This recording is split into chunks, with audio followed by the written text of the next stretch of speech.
Bagaimana berlebihan mencintai. Jadi berlebihan mencintai seseorang itu seperti anak kecil yang menyenangi sesuatu dengan berlebihan.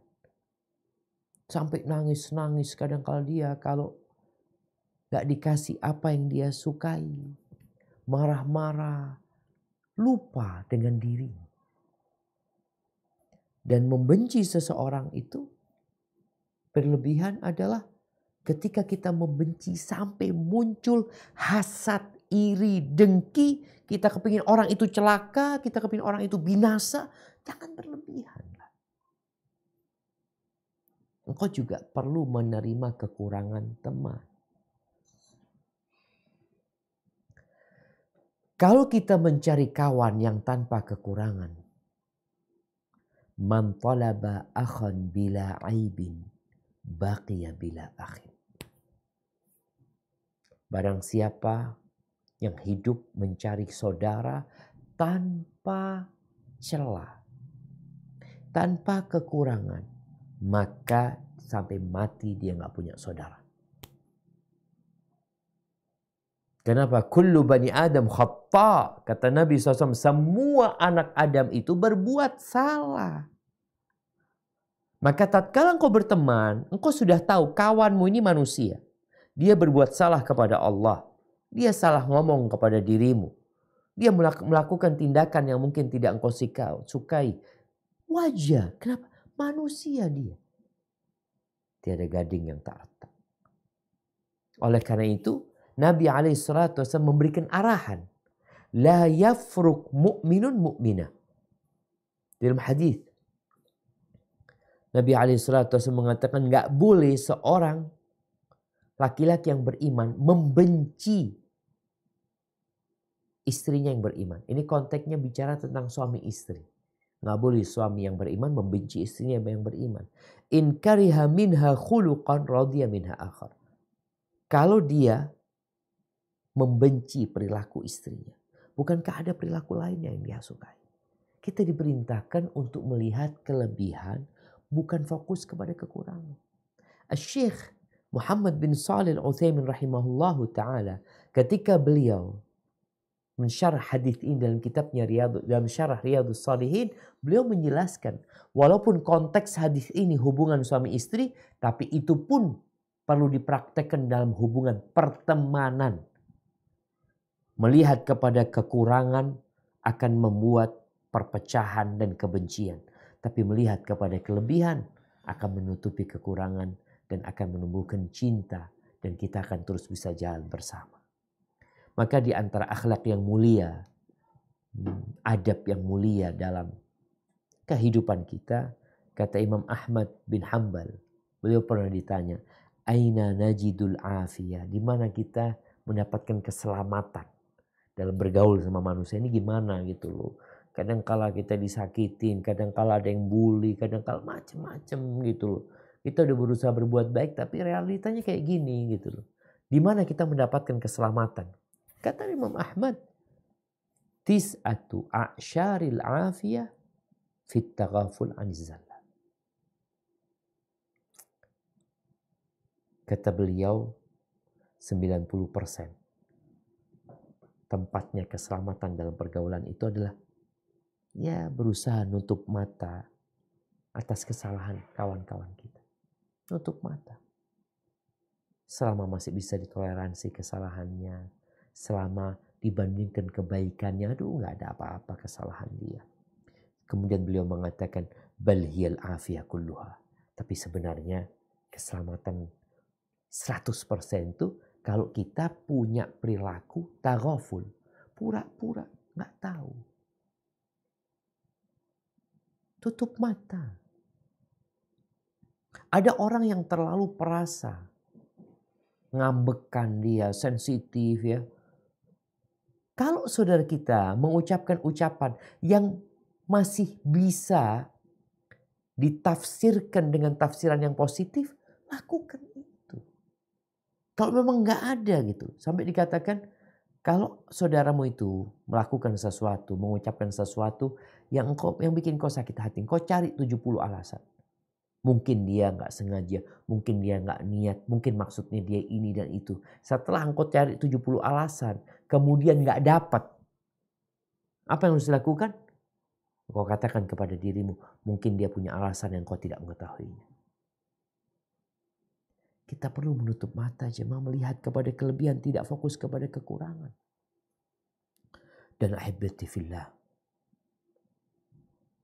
jangan memaki teman kita. Jangan mencerca dia.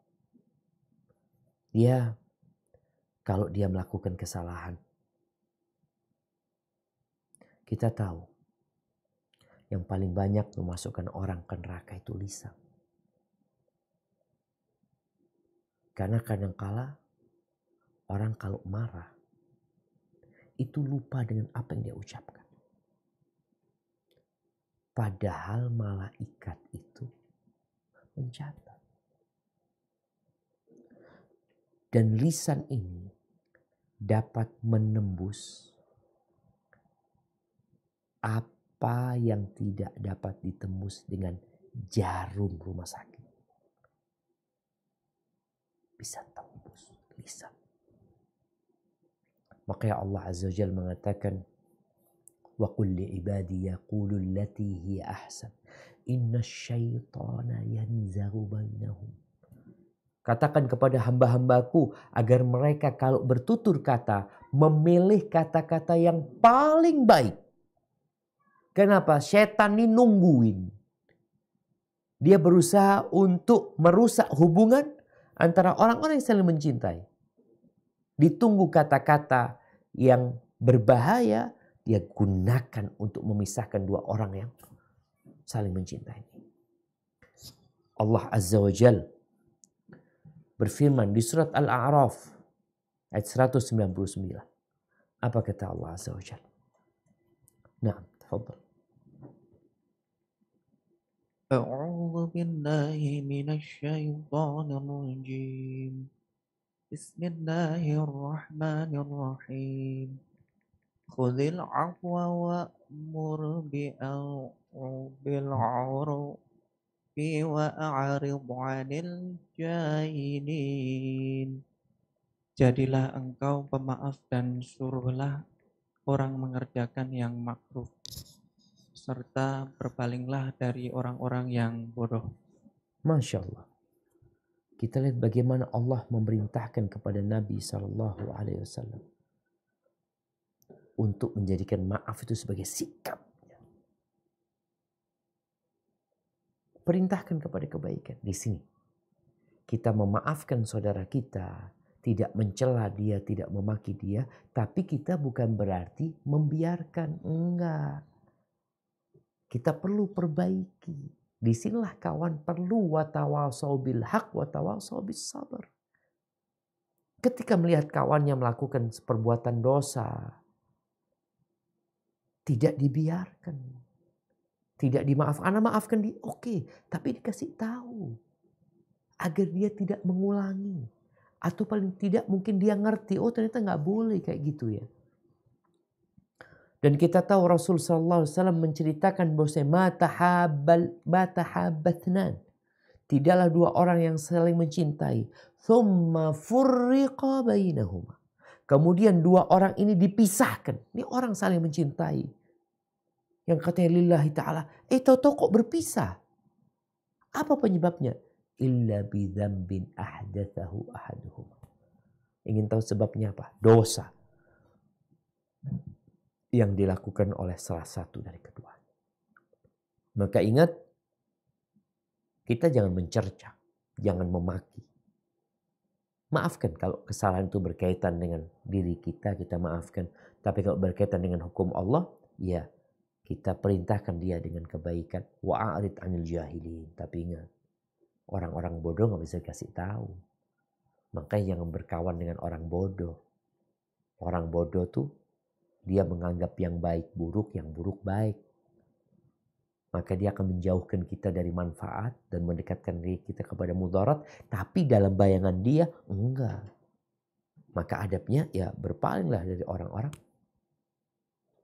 yang bodoh. Kemudian adab yang selanjutnya saling membantu. Saling tolong menolong. Rasul sallallahu alaihi wasallam mengatakan, "Wallahu fi aunil abdi ma kana al-'abdu fi auni akhi." Allah Azza wa Jal akan menolong hambanya selama hambanya menolong saudaranya. Maka ini kesempatan kita menolong saudara kita, kawan kita yang kesusahan. Karena kita memang bukan karena kepentingan. Kalau perkawanan kita, pertemanan kita karena kepentingan, maka kita akan menjauh. Tatkala dia terkena musibah, tatkala dia sedang kesulitan ekonominya, kita akan menjauh dari dia. Karena kepentingan kita nggak ada lagi sama dia. Tapi yang membangun pertemanannya karena Allah, subhanallah. Jangan ditanya, dia akan berkorban untuk kawan. Ada cerita 3 orang ini jemaah, subhanallah. Ada satu orang, seorang pedagang. Mau lebaran kayaknya sudah jemaah. Dia butuh uang. Akhirnya dia berangkat ke sahibnya. Dia cerita, aku perlu uang, kata dia. Sekian. Oke, akhirnya dikasih orang ini, kawannya ini, dikasih 1 karung duit 1.000 dinar. Dikasih, engkau pakai. Ini orang padahal gak punya uang lain. Tapi karena dia melihat kawannya membutuhkan, udah engkau pakai dulu. Dia juga mau lebaran sama keluarganya. Akhirnya dia mau cari pinjaman. Baik, yang cari pinjaman ini sebelum yang punya duit itu ya pinjaman, ada orang datang ke rumahnya yang tadi pinjam duit 1.000 dinar. Dari Bani Hashim. Dia berkata, aku butuh uang. Kata dia baru pinjam duit. Akhirnya tenang, absyir kata dia, ada fulus kata dia. Masuk ke dalam rumah, ketemu sama istrinya. Istrinya tanya, engkau mau kasih berapa dia? Kata suaminya, aku kasih setengahnya. Separuh dari uang yang dipinjam itu. Kata istrinya, engkau kasih setengahnya.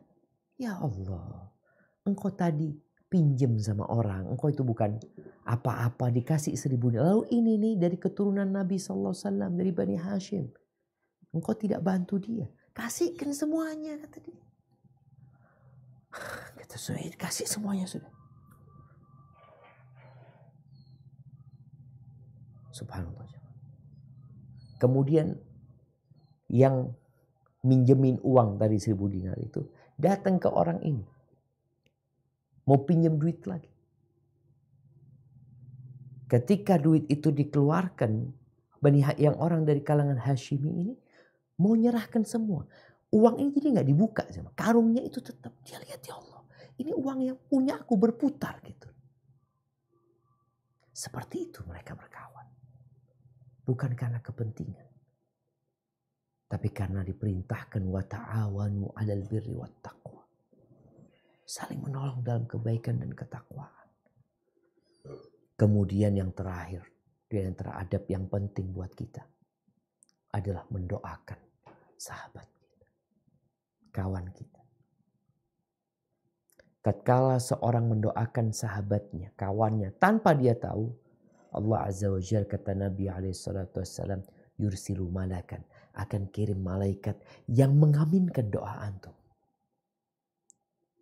Ketika kita bilang, ya Allah, fulan, ya Allah, berikan kemudahan urusannya. Malaikat mengatakan amin. Dan engkau juga mendapatkan hal itu. Semoga dimudahkan urusan. Jadi ketika orang-orang yang saling mendoakan, yang mengaminkan doanya itu malaikat. Dan ada hal yang penting juga. Masalah doa. Ketika kawan kita yang dulu baik sama kita, orang yang bertakwa kepada Allah, tahu-tahu dia menyimpang. Kok fulan gak pernah hadir lagi kajian? Doakan dia. Umar bin Khattab radhiyallahu taala anhu. Dia di kota Madinah, ada orang dari Syam kalau nggak salah, yang biasa datang ke Madinah di majelisnya Umar. Setelah berapa waktu, Umar tanya, Fulan kemana? Kok nggak pernah hadir lagi? Ada yang tahu, ya Amirul Mukminin, Fulan kembali ke masa lalunya, dia minum khamr lagi. Akhirnya Umar panggil penulisnya, tulis. Dari Umar Khattab kepada Fulan bin Fulan. Dia tulis firman Allah, ghafirud dzambi, qabilut taub, syadidil iqab, dzit taul, la ilaha illa huwa ilaihil masir. Allah, dia Umar tulis ini, kirimkan kepada saudaranya. Lalu Umar mengatakan, doakan saudara kalian. Ketika surat Umar sampai kepada orang ini, ya Allah, kata dia, Allah itu mengingatkan aku kepada besarnya rahmatnya, besarnya ampunannya, tapi dia juga mengingatkan aku dengan azabnya. Akhirnya orang ini bertobat dan kembali lagi menjadi orang soleh. Jadi engkau yang kehilangan kawan-kawan baikmu, yang mungkin ya karena musibah atau apa, tolong jangan lupa untuk mendoakan dia agar kembali kepada jalan yang benar ini.